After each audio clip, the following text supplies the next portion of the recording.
नमस्कार, खबर उत्तराखंड देख रहे हैं आप। मैं हूं आपके साथ सपना दीपक मदेशिया। बुलेटिन का आगाज करेंगे। नीति आयोग की टीम 2 दिवसीय दौरे पर उत्तराखंड पहुंची, जहां मुख्यमंत्री पुष्कर सिंह धामी ने नीति आयोग की टीम का स्वागत किया। सीएम धामी ने कहा कि नीति आयोग भारत सरकार की बहुत महत्वपूर्ण संस्था है। देश को विकास के पथ पर आगे ले जाने में नीति आयोग का बहुत बड़ा योगदान है। नीति आयोग के माध्यम से ही हम केंद्र सरकार को अपने राज्य की चुनौतियों से अवगत कराते हैं। इस संबंध में हाल ही में नीति आयोग की बैठक भी हुई थी। साथ ही मुख्यमंत्री ने कहा कि नीति आयोग के मापदंडों पर उत्तराखंड ने अच्छा प्रदर्शन किया है। सतत विकास के लक्ष्य को प्राप्त करने में उत्तराखंड देश में नंबर 1 रहा है। आगे नदियों को जोड़ने के काम पर भी विचार किया जाएगा। हालांकि देश के सभी राज्यों की अपनी अपनी चुनौतियां हैं।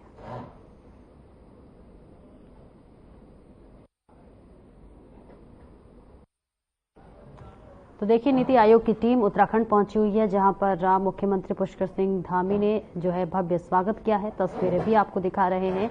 और इसी के साथ साथ आपको बता दें कि नीति आयोग एक बेहद ही महत्वपूर्ण संस्था है। और देखिए, ये बैठक हो रही है, महत्वपूर्ण बैठक मानी जा रही है, जिसकी अध्यक्षता खुद सूबे के मुखिया पुष्कर सिंह धामी कर रहे हैं। इस बैठक में महत्वपूर्ण जो है बात विचार विमर्श किया जा रहा है। इसी के साथ साथ कई फैसले भी लिए जा सकते हैं। फिलहाल ये तस्वीरें आपको दिखा रहे हैं, जहां नीति आयोग की टीम उत्तराखंड पहुंची हुई है, जहां आयोग की बैठक हो रही है और आयोग की मुख्यमंत्री पुष्कर सिंह धामी ने स्वागत किया है। और इसी के साथ साथ जो है मुख्यमंत्री पुष्कर सिंह धामी बैठे हुए हैं। यहाँ पर महत्वपूर्ण जो है बातचीत चल रही है और इसी के साथ साथ महत्वपूर्ण चर्चा भी चल रही है।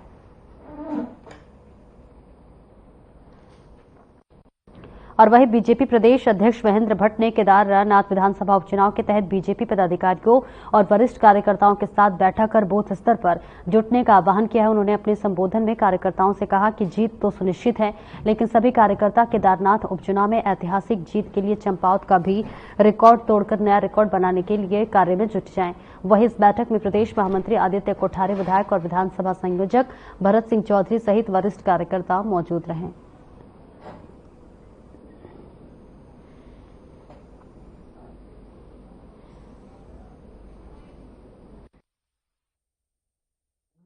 आज अगस्तपुरी के अंदर अगस्तपुरी नगर अगस्तपुरी ग्रामीण की बैठक थी। अब पार्टी नामांकन की और बढ़ रही है। पार्टी प्रत्याशी घोषणा होते ही हम लोग भव्यतम नामांकन ऊखीमठ के अंदर करेंगे।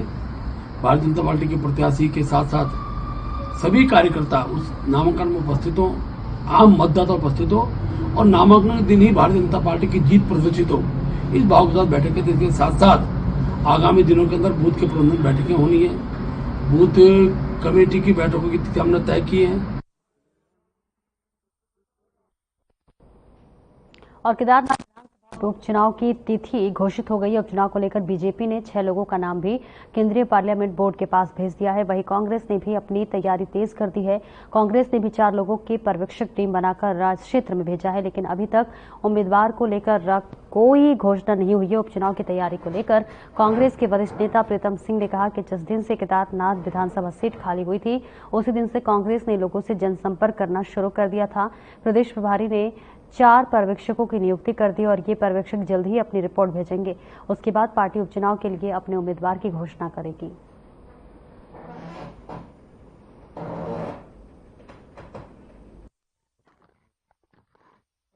देखिए बीजेपी राजनीतिक दल है, वो तैयारी भी करेंगे और दाव भी करेंगे, लेकिन हमने उनके दावे की हवा निकालने का काम किया।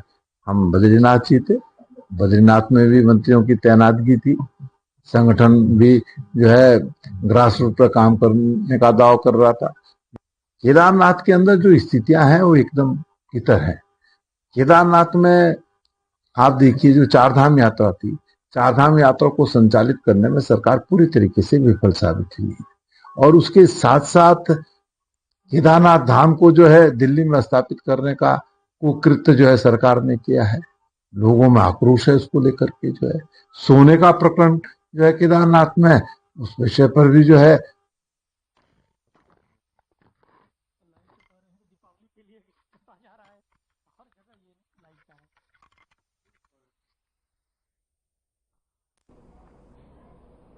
समाजवादी पार्टी राष्ट्रीय सचिव डॉक्टर सत्यनारायण सचान ने बताया कि पार्टी के प्रदेश अध्यक्ष द्वारा सभी जिला अध्यक्षों, वार्ड अध्यक्षों से बैठक कर आगामी होने वाले निकाय और जिला पंचायत चुनाव की रणनीति एवं समीक्षा बैठक की गई, जिसमें होने वाले चुनाव में अपने प्रत्याशियों को लेकर मंथन किया गया और उनके नामांकन को लेकर भी विचार विमर्श किया गया।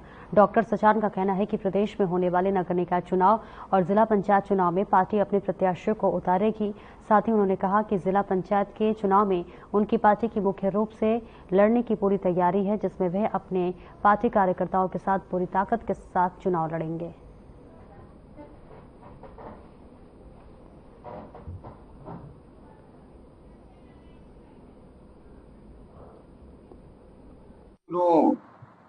समाजवादी पार्टी के प्रदेश अध्यक्ष यहाँ देहरादून आए थे, यहाँ भी मीटिंग रखी गई थी और हरिद्वार में मीटिंग रखी गई थी। तो सभी जिला अध्यक्षों को निर्देशित किया गया है कि निकाय के चुनावों की तैयारियां करें और मैक्सिमम जगह चाहे पार्षद हो, चाहे नगर पालिकाएं हों, नगर पंचायत हो, उनमें प्रत्याशी उतारे जाए। और अभी एक दिन वो गए थे काशीपुर भी, तो वहां भी लोगों को कहा है और पंचायत के चुनाव में समाजवादी पार्टी पूरी एक्टिव है।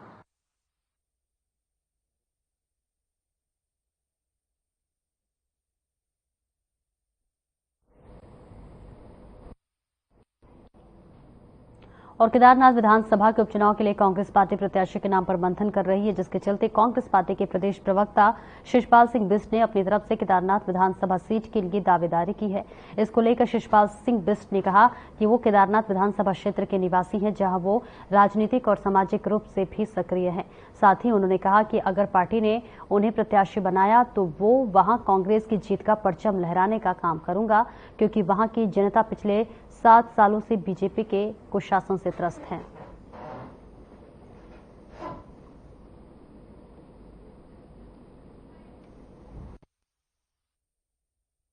मैं कांग्रेस पार्टी का समर्पित और निष्ठावान कार्यकर्ता हूं। पार्टी ने जब जब जो जिम्मेदारी मुझे सौंपी है, मैंने उनका निष्ठापूर्वक निर्वहन किया है। और केदारनाथ विधानसभा क्षेत्र में मेरा भी गांव पड़ता है। मैं लंबे समय से वहां राजनीतिक और सामाजिक रूप से सक्रिय हूं। मेरे समर्थक चाहते थे कि मैं इस उपचुनाव में अपनी दावेदारी प्रस्तुत करूं, तो समर्थकों से बातचीत करने के बाद मैंने अपनी दावेदारी आधिकारिक तौर पर प्रस्तुत कर दी है। पार्टी को निर्णय लेना है कि वो मुझ पर विश्वास व्यक्त करती है या नहीं करती है।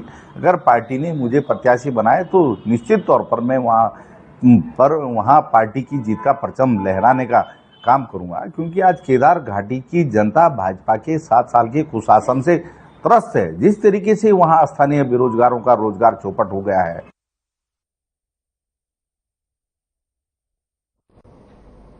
उत्तराखंड में आयोजित होने वाले 38वें राष्ट्रीय खेलों को लेकर कांग्रेस के प्रदेश प्रवक्ता शिषपाल सिंह बिष्ट ने खिलाड़ियों की हालत को लेकर सवाल खड़े किए हैं। उन्होंने कहा कि प्रदेश में 38वें राष्ट्रीय खेलों का आयोजन हो रहा है, कि प्रदेश के लिए बहुत ही हर्ष का विषय है, लेकिन सरकार अन्यायपूर्ण व्यवहार खिलाड़ियों के साथ कर रही है। इससे खिलाड़ियों का मनोबल गिर रहा है। उन्होंने कहा कि प्रदेश का खिलाड़ी अपने खर्चे से प्रतियोगिताओं की तैयारी करता है और कई बार प्रतियोगिताओं में हिस्सा लेने से भी वंचित रह जाता है और कई खिलाड़ी आर्थिक रूप से कमजोर होने की वजह से खेल से दूर हो जाते हैं और उनकी प्रतिभा वहीं पर खत्म हो जाती है। ऐसे में सरकार को चाहिए कि ब्लॉक स्तर से लेकर नेशनल लेवल तक तैयारी करने वाले हर खिलाड़ी को हर सुख सुविधा उपलब्ध कराए।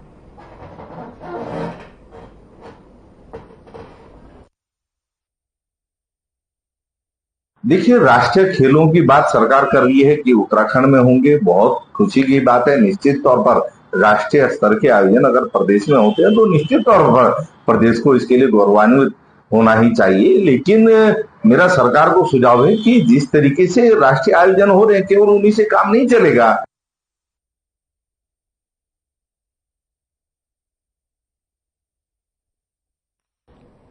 बागेश्वर के जिलाधिकारी आशीष भटगाई ने बागेश्वर वासियों के लिए हेलो बागेश्वर के नाम से स्वरोजगार हेल्पलाइन का उद्घाटन किया है।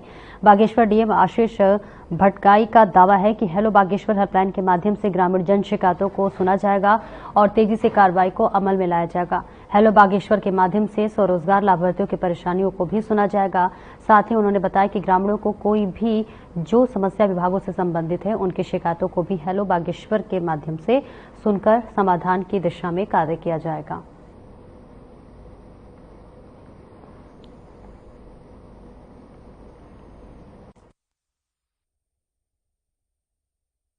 यहाँ पर हमने हेलो बागेश्वर जो हमारा है वो हमारा स्वरोजगार के लिए एक हेल्पलाइन है, हेल्प डेस्क है, और साथ ही साथ इसमें शिकायत निवारण प्रकोष्ठ भी है।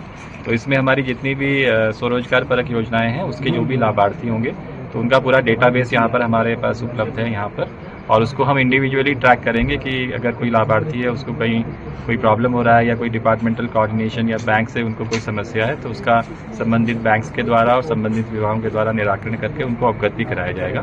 तो इस शिकायत निवारण प्रकोष्ठ के द्वारा और इस स्वरोजगार हेल्पलाइन डेस्क के द्वारा उसको इंडिविजुअली ट्रैक किया जाएगा। साथ ही साथ जो हमारे बागेश्वर के जितने भी जनमानस है उनकी कोई भी समस्याएं जो विभिन्न विभागों से रिलेटेड है वो भी यहाँ पर दर्ज कर सकते हैं इस हेल्पलाइन नंबर पे, और इस नंबर को अभी हम लोग 1 सप्ताह ट्रायल बेसिस पे रन कर रहे हैं, उसके बाद इसको हम टोल फ्री भी कर देंगे। बीजेपी प्रदेश प्रवक्ता विपिन कैंथोला का एक देश एक चुनाव को लेकर बयान सामने आया है। उन्होंने कहा है कि एक देश एक चुनाव की अवधारणा भारत में एक महत्वपूर्ण मुद्दा है जिसका उद्देश्य लोकसभा और सभी राज्य विधानसभा के चुनाव को एक ही दिन और एक निश्चित समय सीमा के भीतर आयोजित करना है। सभी चुनाव एक साथ आयोजित करने से चुनावी खर्च में कमी आएगी और जिसका लाभ विकास कार्यों में मिलेगा। उन्होंने साथ ही कहा कि एक दिन में ही सभी चुनाव आयोजित करने से प्रशासनिक और सुरक्षा बलों पर दबाव कम होगा।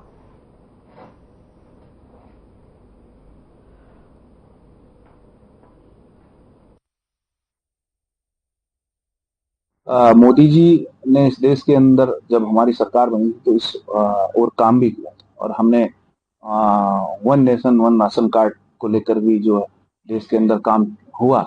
आप ये देख सकते हैं कि कोई कहीं भी रहता हो, अगर जो नौकरी दिल्ली में कर रहा है या वो अपने गांव से बाहर रह रहा है तो उसको उसके गांव के कार्ड में ही जहां वो रहता है वहां राशन मिलता है। इसी प्रकार से वन नेशन वन इलेक्शन की भी जो बात है उस पर माननीय प्रधानमंत्री जी ने और हमारी सरकार ने जो है पूर्व राष्ट्रपति जी को इस पर इस कमेटी का अध्यक्ष बनाया था। उन्होंने अपनी रिपोर्टें दे दी हैं। निश्चित रूप से वन नेशन वन इलेक्शन जो है जिस प्रकार से एक ग्राम पंचायत के पंच से लेकर के प्रधान से लेकर के देश के प्रधानमंत्री एक साथ चुनने की बात है, इससे बहुत सारे जो इलेक्शंस जो होते हैं समय समय पर उससे खर्चे पर कुछ लगाम लगेगी और साथ ही जो हम देखते हैं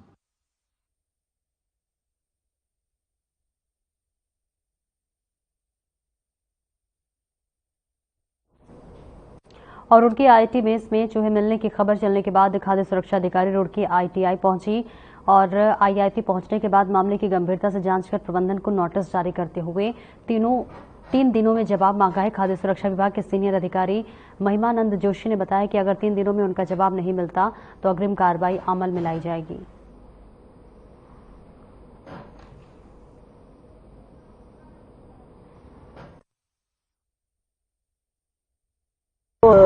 जो अखबारों में सुर्खियों में आया, मीडिया के माध्यम से पता चला कि ये ऐसे ऐसे वहाँ पे बच्चों ने शिकायत की है जिसपे कि जो कैंटीन है उस पर खाना जो है सही तरीके से उसको बच्चों को नहीं परोसा जा रहा है। उसी परिप्रेक्ष्य में देखते हुए हम लोग आज कैंटीन पहुँचे पूरी टीम के साथ और हमने वहाँ इंस्पेक्शन किया है और जो भी शिकायत थी उसके उस आधार पर हमने वहाँ पर इंस्पेक्शन किया है जिससे कि हमारे तीनों पक्षों को देखते हुए यानी कि आईआईटी का जो प्रशासन है उनका भी और जो कैटरिंग को इन्होंने दिया है ठेका दिया है उसकी हमने जांच की है। जो भी कमियां पाई गई उसके लिए हमने नोटिस जारी किए हैं, उनको समय दिया है 3 दिन के अंदर अपना जवाब देंगे। तो शेड्यूल 4 का जो उल्लंघन किया जा रहा है।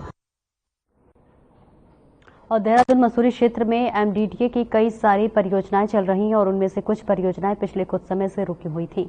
वहीं ये परियोजनाएं कब पूरी होनी है और कितनी पूरी हो चुकी है इसकी जानकारी खुद एमडीडीए के जो है वाइस चांसलर बंशीधर तिवारी ने दी है। उन्होंने बताया है कि हमारे फिलहाल में 2 परियोजनाएं रुकी हुई थी जिन्हें अब शुरू किया गया है और आईएसबीटी में जो परियोजनाएं चल रही थी उसमें 150 से ज्यादा फ्लैट बिक भी चुके हैं।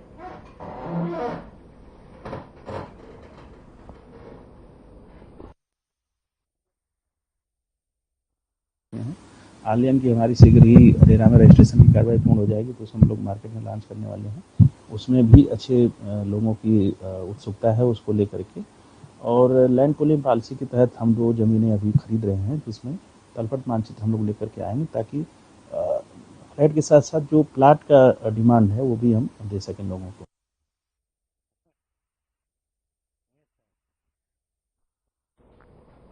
अल्मोड़ा में नेशनल हाईवे 109 में जो है क्वारब के पास पहाड़ियों के दरकने से यातायात प्रभावित होने के मामले कांग्रेस ने कड़ा रुख अख्तियार किया है और कांग्रेस विधायक मनोज तिवारी ने जो है दिवाली से पहले मार्ग दुरुस्त नहीं होने पर आंदोलन की चेतावनी दी है। अल्मोड़ा विधायक मनोज तिवारी ने कहा है कि कबारब पुल में निर्माण के समय केंद्र और राज्य की सरकार ने गंभीरता नहीं दिखाई, जिसके कारण अब क्वारब में पहाड़ियां दरक रही हैं। उन्होंने साथ ही कहा कि अगर दीपावली में सड़क बंद होती है तो ऐसे में व्यापारियों को भारी नुकसान होगा।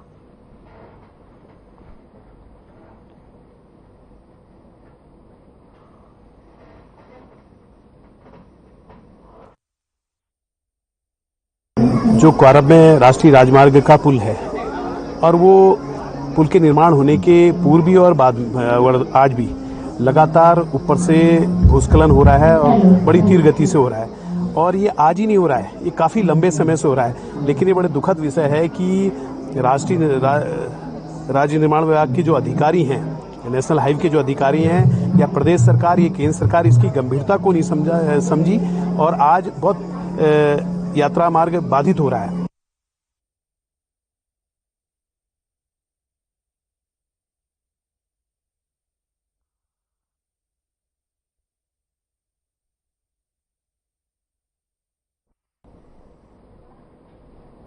लालकुआं तहसील क्षेत्र के अंतर्गत आकृति नेचुरल प्रोडक्ट प्लांट के भीतर विशालकाय गड्ढे खोदकर अवैध रूप से निकाले गए उपखनिज और गड्ढे में सेंचुरी पेपर मिल की केमिकल युक्त राख भरे जाने के मामले में विगत दिनों की गई प्रशासनिक कार्रवाई पर अब सवाल उठने लगे हैं। पूर्व जिला प्रशासन और खनन विभाग ने आकृति नेचुरल प्लांट में छापेमारी कार्रवाई की थी और इस दौरान प्लांट संचालकों के प्लांट परिसर में विशालकाय गड्ढे खोदकर उन्हें पेपर मिल की केमिकल युक्त राख भरकर पर्यावरण को भारी नुकसान पहुंचाने जाने का मामला उजागर हुआ था। लेकिन उक्त संवेदनशील मामले में जिम्मेदार महकमों ने मामला एनजीटी को बताकर अपना पलड़ा झाड़ लिया।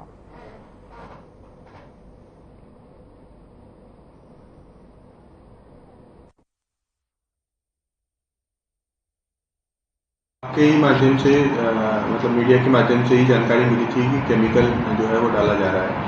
तो इसमें हमने खनन विभाग की टीम को ले जाकर जांच कराई है।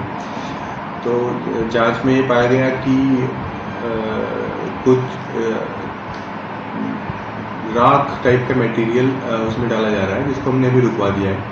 उसके लिए जो है वो पोल्यूशन कंट्रोल बोर्ड को हमने रिपोर्ट में मेंशन किया है कि उनके द्वारा जांच कराई जाए, क्योंकि वही उसके लिए टेक्निकल विभाग है कि उससे कितना पोल्यूशन होगा और उससे क्या नुकसान हो सकते हैं और उसमें क्या आगे की कार्रवाई जुर्माना इत्यादि किया जाए।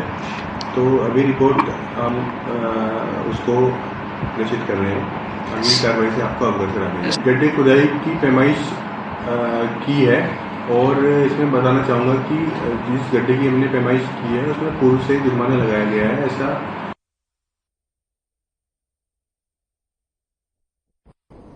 The heritage school north campus की छात्रा दिया चौधरी ने अकरा थाने में आयोजित J30 international tennis federation tournament जीतकर उत्तराखंड से ITF खिताब जीतने वाली पहली खिलाड़ी बन गई हैं। पूरे टूर्नामेंट के दौरान दिया चौधरी ने जबरदस्त प्रतिभा और धैर्य का प्रदर्शन किया। उन्होंने अपने सभी मैचों में एक भी सेट गंवाए बिना खिताब जीता और इसके साथ ही उत्तराखंड से ITF खिताब जीतने वाली पहली खिलाड़ी बन गई हैं।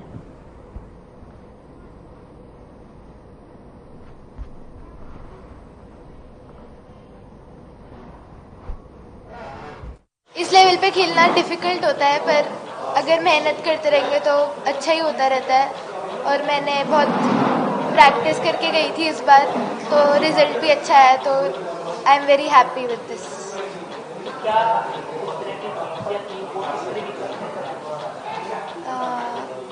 लाइक अफ्रीका में वो प्लेयर्स भी वहाँ के जो थे उनको फेवर कर रहे थे। मैंने बहुत उसको अच्छे से हैंडल किया है, तो उसके लिए भी बहुत मेंटल स्ट्रेंथ चाहिए होती है। देखिए, सबसे पहले तो मैं शुरुआत इससे करूंगा कि इस लेवल पर पहुंचने के लिए जहां ये अभी हैं, बहुत ज़्यादा मेहनत लगती है। पिछले 6 साल से दिन रात मेहनत कर रही हैं नॉन स्टॉप। अब ये जहां गई थी अफ्रीका घाना में खेलने, वहां पर इंटरनेशनल लेवल के बहुत सारे प्लेयर्स थे। अफ्रीकन्स बहुत थे, रशियंस थे, जिम्बाब्वे के बहुत प्लेयर्स थे, इंग्लैंड के काफ़ी प्लेयर्स थे। तो उनके साथ खेलना अपने आप में एक बहुत ही चुनौतीपूर्ण था, क्योंकि हर प्लेयर जो अलग कंट्री से आता है वो अलग तरीके का टेनिस खेलता है।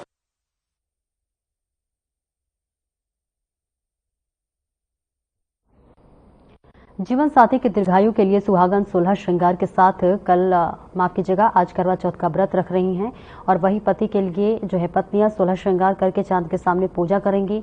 करवा चौथ पर्व की पूर्व संध्या पर रात श्रृंगार, मेहंदी पूजा व व्रत से जुड़ी सामग्री की खरीदारी को लेकर बाजार गुलजार रहे, तो वही देर रात तक मेहंदी लगवाने के लिए महिलाओं की भीड़ लगी रही। ज्यादा भीड़ के कारण देर शाम पलटन बाजार में पैदल चलने वालों को भी काफी दिक्कतों का सामना करना पड़ा। वही लाइन में लगकर महिलाओं को खरीदारी व मेहंदी लगवाने के लिए इंतजार करना पड़ा। ग्राहकों की भीड़ देखकर दुकानदार खासा उत्साहित दिखे, तो वही पति पत्नी के स्नेह व समर्पण के भाव को दर्शाता करवा चौथ कार्तिक मास की कृष्ण पक्ष की चतुर्थी को मनाया जाता है और इस दिन महिलाएं अखंड सौभाग्यवती व सुखी दाम्पत्य जीवन की प्राप्ति के लिए निर्जल व्रत रखती हैं और रात में चांद को अर्घ्य देने के बाद पति के हाथ से पहला निवाला लेकर व्रत खोलती हैं।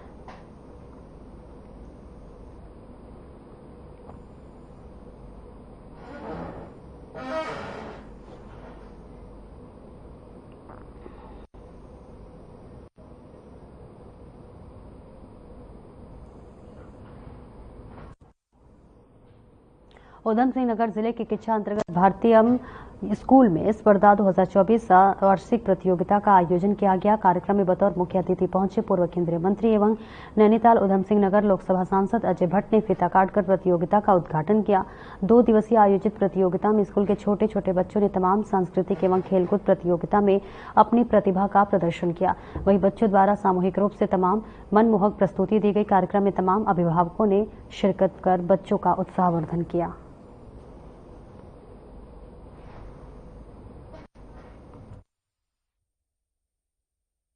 आज स्पर्धा 2024 है जो कि हमारे स्कूल का 11वां एनुअल स्पोर्ट्स मीट है।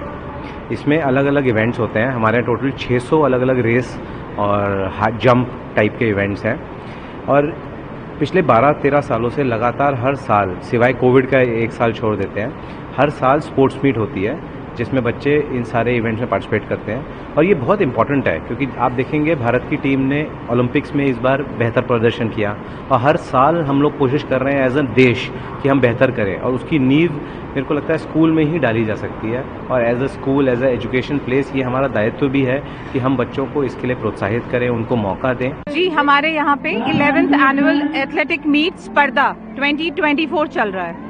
आज उसकी ओपनिंग सेरेमनी थी। मेरे पूरे 1200 बच्चों ने पार्टिसिपेट किया है। ये वो इवेंट है जिसमें भारतीयम का हर एक बच्चा पार्टिसिपेट करता है।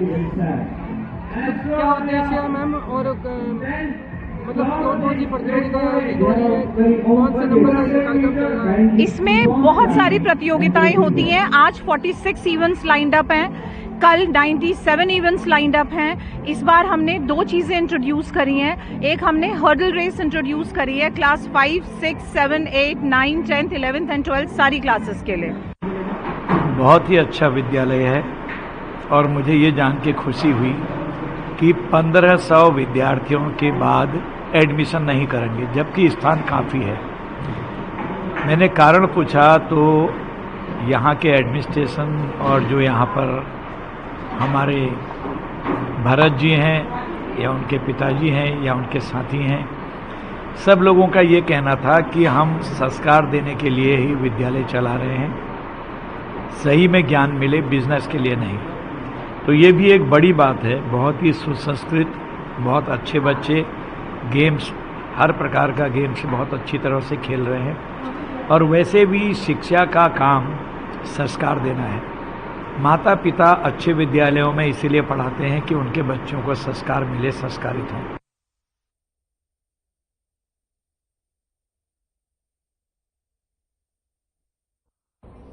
और फिलहाल इस बुलेटिन में इतना ही। दीजिए इजाजत। नमस्कार।